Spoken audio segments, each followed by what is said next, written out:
Halo, selamat siang Tribuners. Saat ini Anda sedang menyaksikan berita selebritas bersama dengan saya, Kusnul Asyaifah.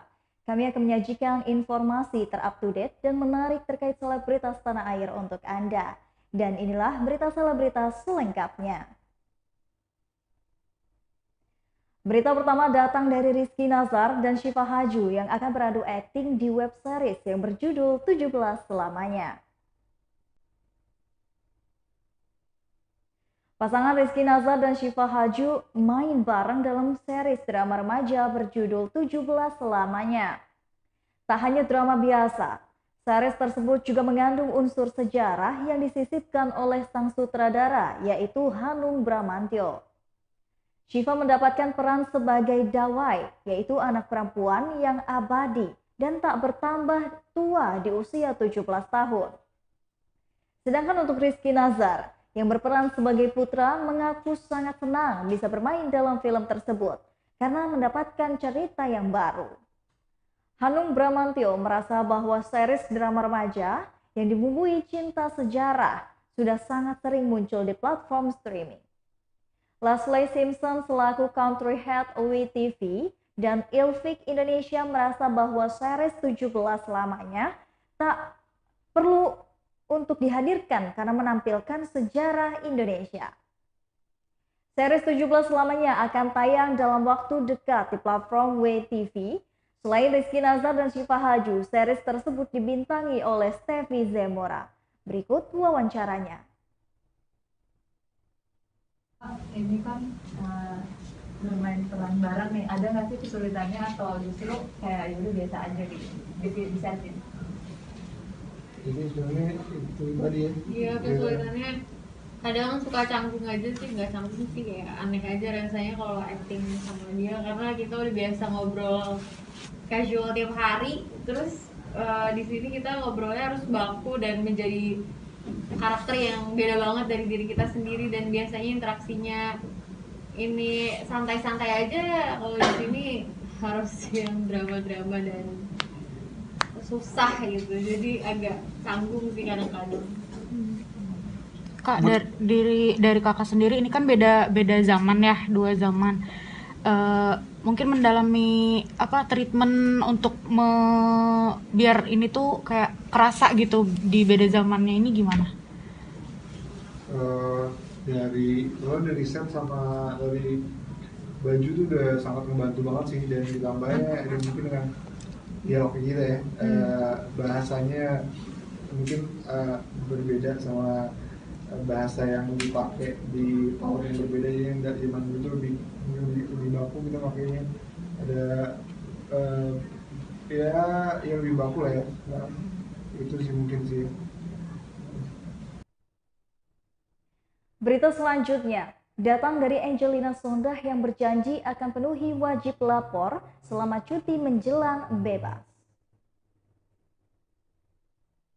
Angelina Sondakh hari ini menjalani wajib lapor pertamanya di Bapas kelas 1 Jakarta Selatan pada Jumat 4 Maret 2022. Ia tiba pukul 10.40 waktu Indonesia bagian Barat dan selesai wajib lapor pada pukul 11.20 waktu Indonesia bagian Barat. Dirinya didampingi oleh kuasa hukumnya yaitu Khairuddin. Sementara itu, Angelina Sondakh tampak seperti kurang enak badan. Hal tersebut terdengar dari suaranya yang agak serak. Mengenai hasil wajib lapor hari ini, Angelina Sondakh enggan membeberkan secara detail. Namun ia berjanji akan terus memenuhi wajib lapor selama masa CMB. CMB adalah program pembinaan untuk mengintegrasikan narapidana ke dalam kehidupan masyarakat setelah memenuhi persyaratan yang telah ditentukan. Dengan begitu, Angelina Sondakh akan melakukan wajib lapor selama 2 minggu sekali, baik virtual ataupun tatap muka di Bapas kelas 1 Jakarta Selatan. Ketentuan CMB tersebut sesuai dengan Perkemenkumham Republik Indonesia Nomor 7 Tahun 2022 tentang perubahan kedua atas Permenkumham Nomor 3 Tahun 2018 tentang syarat dan tata cara pemberian remisi, asimilasi, cuti mengunjungi keluarga, pembebasan bersyarat, cuti menjelang bebas, dan juga cuti bersyarat. Angelina Sondakh akan mendapatkan pengawasan langsung dari petugas pembimbing kemasyarakatan atau PK Bapas Jakarta Selatan. Sebagai informasi, Angelina Sondakh resmi ditahan di Lapas Perempuan Jakarta pada 27 April 2012 lalu. Putri Indonesia 2001 ini dipidana 10 tahun penjara atas kasus korupsi Wisma Atlet. Tak hanya hukuman penjara, Angelina Sondakh didenda dengan 500 juta subsrider, 6 bulan kurungan. Selain itu, ibu anak satu ini terus harus membayar uang pengganti, yaitu sebesar 2,5 miliar dan 1,2 juta US dollar. Majelis Hakim Pengadilan Tindak Pidana Korupsi atau Tipikor awalnya menjatuhkan vonis 4,5 tahun penjara dan denda sebesar 250 juta subsidiar kurungan 6 bulan kepada Angelina Sondakh pada 10 Januari 2013. Namun perempuan yang akrab disapa Egi ini mengajukan banding dan hukumannya bertambah hingga 12 tahun penjara. Lewat peninjauan kembali atau PK, hukuman Angelina Sondakh dikurangi menjadi 10 tahun dan denda 500 juta subsidiar 6 bulan kurungan. Kini ia sudah bebas setelah mendekam di penjara selama 9 tahun 10 bulan 5 hari pada Kamis 3 Maret 2022. Berikut wawancaranya. Sistematika mulai dari berapa hukumannya, potongannya, dan lain-lain. Teman-teman media sudah disampaikan semua kan. Nah, tujuan kami datang ke sini sebagaimana peraturan perundang-undangan, Bapas adalah pelaksana teknis dalam proses pembinaan, penelitian, dan lain sebagainya. Nah, banyak teman-teman media yang kadang, mohon maaf ya, kita saling share, kurang memahami apa Bapas dan Lapas. Nah, kalau Bapas itu lebih ke pelaksanaan teknis, pembimbingan teknis. Nah, kemudian kalau Lapas tempat menjalankan proses masa hukuman. Lebih lanjut nanti akan dijelaskan oleh Pak Riki dan Bung Putu ya. Itu saja dari saya. Kemudian tambahan dari kartu bimbingan penyuluhan sampai ibu nanti bebas murni diharapkan hadir lagi pada tanggal 18 Maret, tapi itu bentuknya virtual. Seperti itu kawan-kawan. Ya, sekian dari saya. Terima kasih. Assalamualaikum. Berita selanjutnya. Tak akan menyerah soal Gala Sky, Faisal siap berperang dengan Dodi Sudrajat. Haji Faisal siap perang dengan Dodi Sudrajat demi memperjuangkan perwalian sang cucu yaitu Gala Sky Ardiansyah.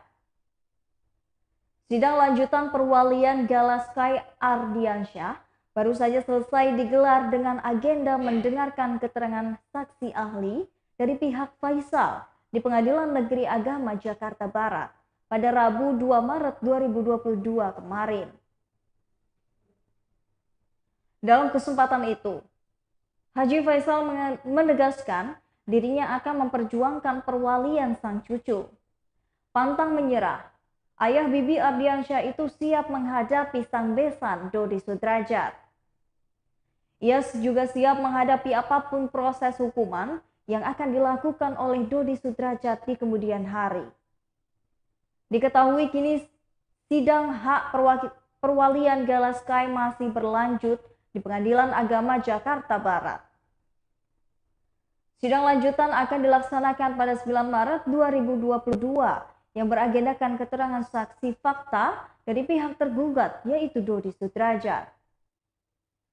Sementara itu, beredar kabar bahwa Faisal juga akan melaporkan seseorang ke polisi. Kendati demikian, Faisal enggan membicarakan hal ini karena laporannya masih akan direncanakan. Berikut wawancaranya. Kenapa? Keterangan dari saksi ahli seperti apa mungkin bagi... Nah itu tadi saya sama teman-teman dan tim tadi sudah dipesankan oleh majelis hakim bahwa inti-inti daripada keterangan ahli itu bisa ditanyakan ke humasnya. Kalau kami tidak diperkenankan untuk menjabarkan permasalahan keterangan ahli. Jadi bukan kapasitas kami untuk menjelaskan keterangan dari ahli dan menentukan sebagaimana keterangan ahli, bukan kapasitas kami. Itu aja. Pak Haji, bagaimana Pak Haji? Pak Haji, tanggapannya Pak Haji. Saksi ahli tadi. Ya, tanggapan saya sih cukup puas lah apa yang disampaikan oleh saksi ahli. Nggak ada masalah. Ini sesuai dengan apa yang Pak Haji harapkan Ya insya Allah sesuai. Ya insya Allah. Kemungkinan besar menang ya Pak Haji berarti? Hah? Kemungkinan besar menang. Nah itu ranahnya hakim, bukan ranahnya Bang Haji. Iya. Tapi sedikit banyak sudah mendapatkan gambaran Pak Haji Faisal bahwa nanti Pak Haji yang lebih berhak atas Insya Allah dalam pikiran saya akan memang seperti itu. Insya Allah. Ada lagi pertanyaan? Pak Haji untuk minggu depannya seperti apa Pak Haji? Insya Allah saya kalau sempat saya pasti ada. Hah? Ya insya Allah kalau kita apa? Insya Allah benar-benar. Tapi kita lihat kan kondisi juga ya. Lagi Omikron. Kalau kita nggak demam nggak apa ya insya Allah. Laporan polisi nggak usah kasih tau dulu, ya? Enggak usah. Kenapa itu Bang? Silent dulu, silent. Berita selanjutnya datang dari Steffi Zamora. Siap untuk nikah muda. Steffi Zamora tak takut kehilangan masa mudanya. Steffi Zamora sudah mantap untuk serius menjalani hubungan dengan Vero Walando. Meski usianya masih 21 tahun, Steffi Zamora tak ragu jika dipinang Vero dalam waktu dekat ini. Steffi pun tak takut merasa bahwa masa mudanya akan hilang, karena menurutnya tak ada yang habisnya jika menuruti keinginan bersenang-senang di masa muda. Ia mengaku jika Vero mengajaknya menikah tahun ini atau tahun depan ia sudah siap. Menurutnya, Vero adalah pria yang tepat. Tak ingin disebut ingin menikah buru-buru, Steffi menegaskan bahwa dirinya siap untuk dinikahi kapanpun. Steffi sudah menuturkan bahwa Vero adalah pria yang tepat untuk dirinya dengan segala kebaikan dan juga kedewasaan yang ditunjukkannya selama ini. Keduanya bahkan sudah saling bertemu dengan orang tua satu sama lain dan mulai ada pembicaraan yang serius. Meski begitu, Steffi tak mau terkesan buru-buru.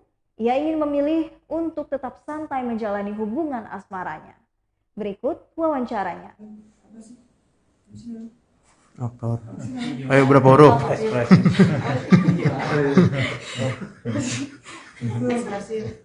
Itu Ekspresif. Ya kita mobil. ekspresif. Jadinya kayak gitu, dia bisa ngomong banyak lah. sering kayak main sama Vero sendiri ya? Series atau ada project baru kemarin sih di TV juga. Kemarin baru selesai tayang. Tapi canggung gak sih main berdua gitu satu film? Lumayan sih. Canggung sih. Lumayan sih. Kalau tipikal yang kayak ya udah ketemu tiap hari terus harus acting lagi tiap hari gitu. Jadi ya lumayan canggung sih. Cuman kalau yang kemarin itu series bareng pun belum pacaran. Gitu. Jadi nggak begitu canggung lah. Emang bakal. Berita selanjutnya datang dari Aska Ongi yang mengungkapkan rasa syukur karena akhirnya berhasil menjebloskan Alif Ali ke penjara terkait kasus pemalsuan dokumen. Aska Ongi dan kuasa hukumnya memberi tanggapan terkait penahanan Alif Ali jadi tersangka pemalsuan dokumen. Aska Ongi dan kuasa hukumnya mengaku puas akhirnya pihak kepolisian Polda Metro Jaya dapat memproses kuasa hukum Alif Ali.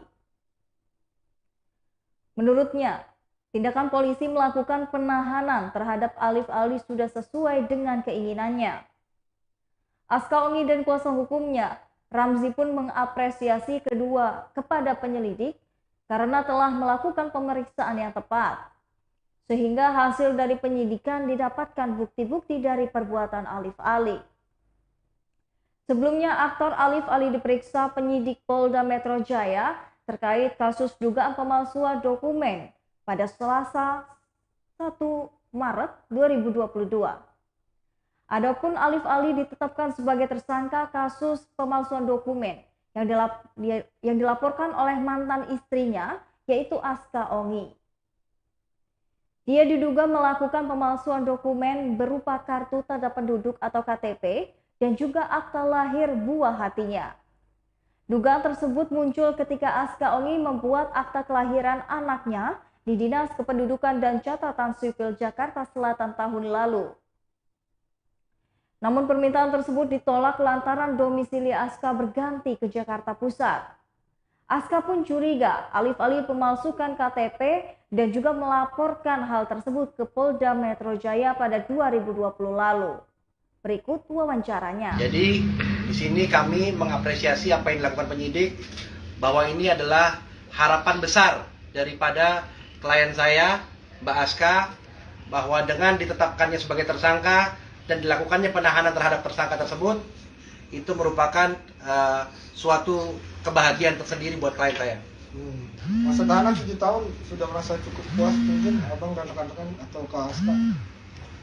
Itu 7 tahun kan ancaman hukuman dalam pasal 266. Terkait nanti seperti apa nanti putusannya, ya artinya kita melaporkan dengan pasal yang disangkakan demikian, dan kita berharap putusannya juga maksimal, bisa sama dengan ancaman hukumannya.